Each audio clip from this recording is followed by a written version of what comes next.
Bismillah ar-Rahman ar-Rahim. Well, first of all, it's very important to remember that, the world, there's a lot of people on this planet. There's over 7 billion now, and the Muslims have a large portion. We've got about 1/5 of that population, of varying degrees of commitment to the faith. That's undeniable. But there are a lot of Muslims on this planet. Now we're all over. We're in England, we're in Canada, we're in France, we're in Germany, we're in Spain, Italy, America. So Islam is not a geographical designation anymore. The Ummah is a global Ummah. There's I think there's close to 50,000 now, 50 million Muslims in Western Europe. There's several million. We're actually finding out with the census now how many Muslims. So it's important that Muslims, the Quran says, Kuntum khayra ummatin ukhrijat linnas. You were the best community that came out for humanity. It doesn't say li anfusikum or lil Islam, no, you're the best community that came forth for humanity.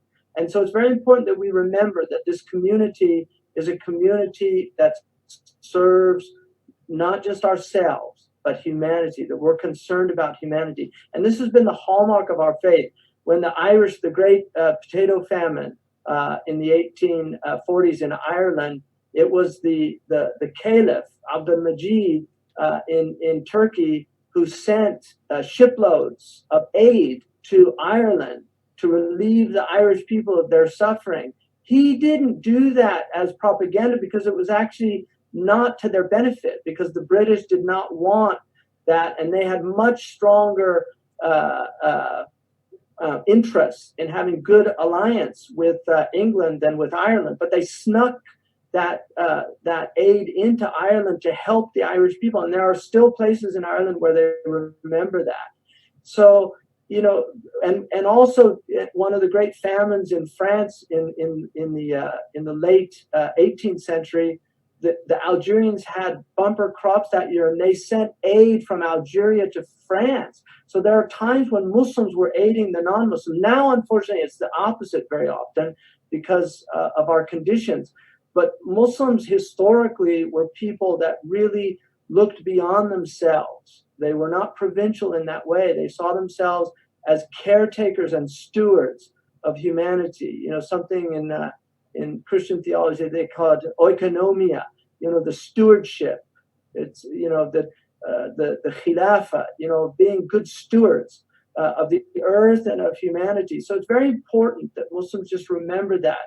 And we have many very decent rabbis and very decent Christians and that share many things with us. And then also the great world religions share many of the virtue traditions that we do. And I would say now, particularly with the Hindu crises, it's very important that we can't allow what's happening in India to collectivize Hindus. It's very important, and I'm actually really concerned about this because of some of the things that fanatical Hindus are doing.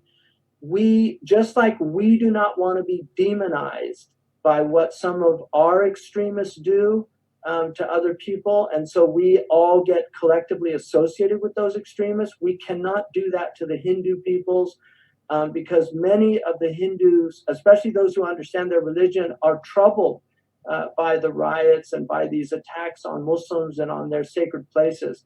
So it's very important that we understand that every religion suffers from extremism, but we cannot collectivize people. We have to see people as individuals. Every Muslim, what Dr. King said, we want people judged by the content of their character, not by the color of their skin. Well, we also want them judged by the content of their character, not by their sociological label of being a Muslim or a Hindu or a Jain or a Buddhist or whatever you are. That we really cannot collectivize people. All white people are evil because they're Europeans and they colonize the world. All this is so alien to the Islamic tradition. لا تزر وازرة وزر أخرى. No soul bears the sins of another soul. Don't collectivize people.